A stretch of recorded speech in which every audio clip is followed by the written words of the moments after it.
Nongeye kubasuhuza bakunzi ba Jean Nsenga VSP, tugiye kureba ikibazo cyabajijwe na Aurelio wo muri Brazil, akibaza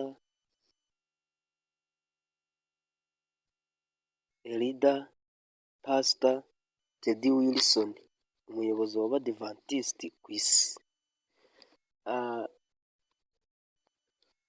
Mu bihugu byinshi bitandukanye hagiye haraboneka ibibazo mu itorero ry'Abadivantisite b'umunsi wa karindwi, aho hari uburyo abaririmbyi bashobora gutumirwa mu rindi torero ritari iry'Abadivantisite b'umunsi wa karindwi, cyangwa Abadivantisite bakaba batumira nk'undi muhanzi, cyangwa mu gihe hari kuba nk'ibiganiro by'Abadivantisite b'umunsi wa karindwi, ugasanga bahaye ijambo umuyobozi w'igihugu muri politike runaka ngo agire icyo avuga, kandi ari mu gihe cy'amasengesho muri gahunda z'itorero ku ruhimbi. Ubwo hari aho byagiye biraba mu bihugu bitandukanye, ndetse no mu Rwanda hari aho iyo kesi ye yigeze kuba.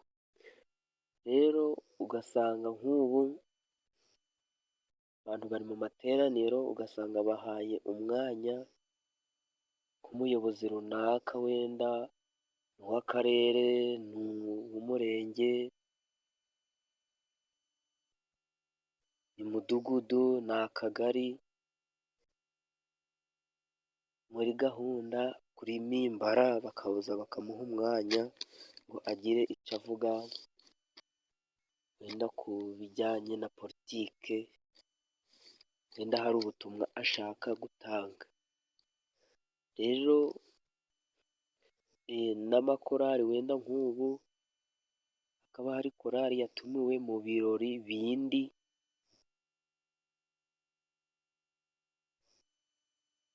ari korali y'Abadivantisite ikajya mu bindi birori. Ibyo bibazo byose uyu witwa Aurelio, ntabwo ari Olevio, ni Aurelio wo muri Brazil, yaje kwandikira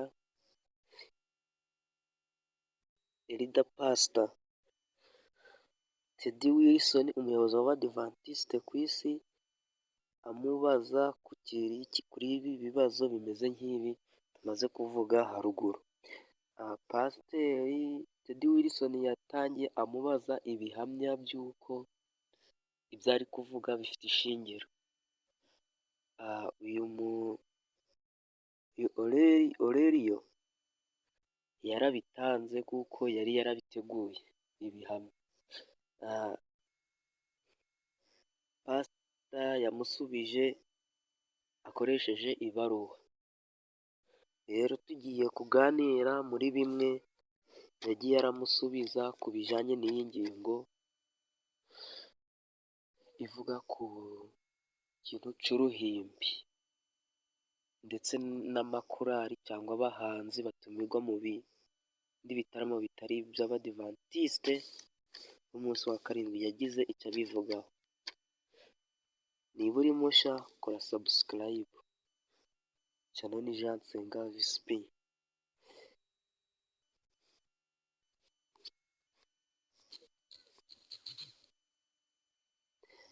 Yatangiye avuga ko itorero ryacu ry'Abadivantisite rifite gahunda, kandi rifite abapasiteri bafite impano zitandukanye. Rero nk'inshingano y'abapasiteri ni ukubwiriza ubutumwa bwiza ku isi hose.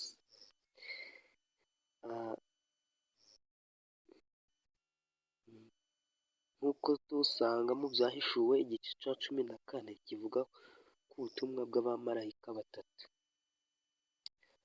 Yakomeje avuga ko hari igitabo cyitwa indongozi y'itorero. Iki gitabo indongozi y'itorero cyaremejwe ku rwego rw'isi yose.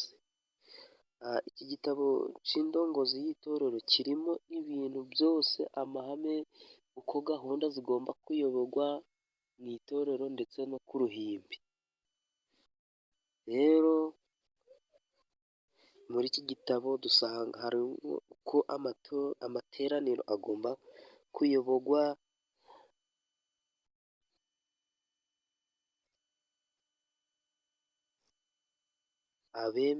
abemerewe kujya imbere ku ruhimbi mu nsengero zacu. Ibyo byose biri muri iki gitabo cy'indongozi y'itorero wabisangamo.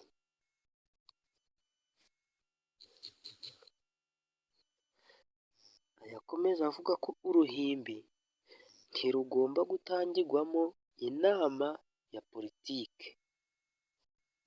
Aha hari uburyo umuyobozi avuga ati hari akamesaje nshaka gutanga wenda ku kintu runaka. Ku ruhimbi ntabwo ari aho guhita ajya ari bijyanye na politiki. Yatanze inama, nk'uko twabivuze haruguru, mu itorero ryacu dufite impano zitandukanye, kandi hari n'uburyo baba barashyizeho bwinshi bwo kwiga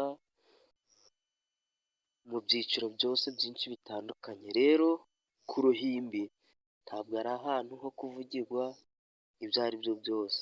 Nkurikije ko kwibutsa ko uyu Olivio ni uwo muri Brazil, yabarije iki kibazo mu bihugu bitandukanye byinshi byo ku isi yose. Ushobora gusanga wenda nko mu Rwanda cyangwa mu bindi bihugu nk'aho utuye namba aho uri ukabona wenda bitahaba, ariko hari aho izo kese zigenda ziba. Hari amakesi menshi agenda aba mu bihugu bitandukanye, niyo mpamvu iki kibazo yaje kukibaza.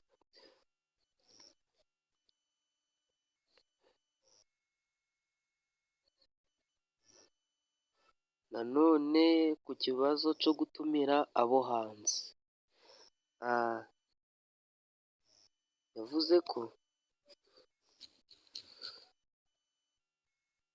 yavuze ko ntitugomba gutumira abo hanze mu rindi dini. Umuntu udafite kwizera kumwe ntagomba kuza kuyobora gahunda y'abadivantisite b'umunsi wa karindwi. Nanone niba uri n'umuhanzi w'umudivantisite cyangwa ari korali y'abadivantisite, ntigomba kujya mu birori ari uburyo bwo kugenda igiye kwinezeza. Ariko na n'ubundi mu gihe itumiwe ari ivugabutumwa, aho ho igomba kugenda korali. Ariko mu gihe itumiwe mu birori wenda by'irindi dini ritari ari abantu badahuje kwizera n'abadivantisite, bagomba kujyayo kubwo kubwiriza ubutumwa bwiza. Ntabwo bagomba kujyayo bagiye kwizihiza ibirori. Hari impamvu nyinshi zituma kwirinda iyo kese iba.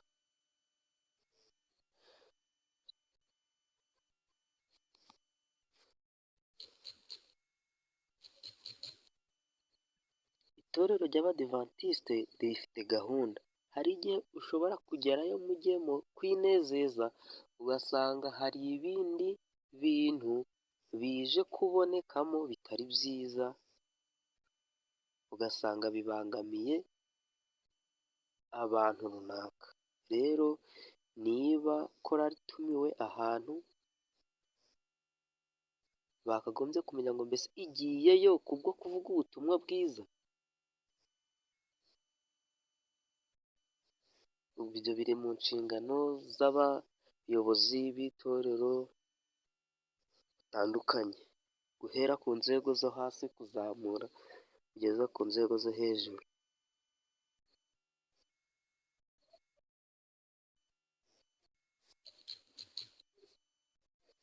Nanone no ku bantu baciwe ntibyemewe gutumira cyangwa gukoresha muri gahunda z'itorero abantu baciwe cyangwa abanyamahanga, ibyo ntibyemewe.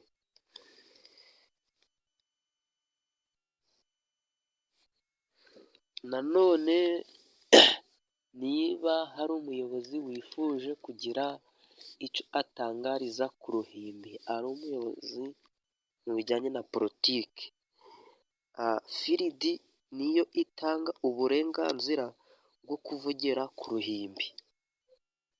Firidi itanga uburenganzira bwo kuvugira ku ruhimbi, nta wundi muntu uba wemerewe gutanga ubwo burenganzira. Mbere y'uko avuga, firidi iba igomba kumuha ibyangombwa.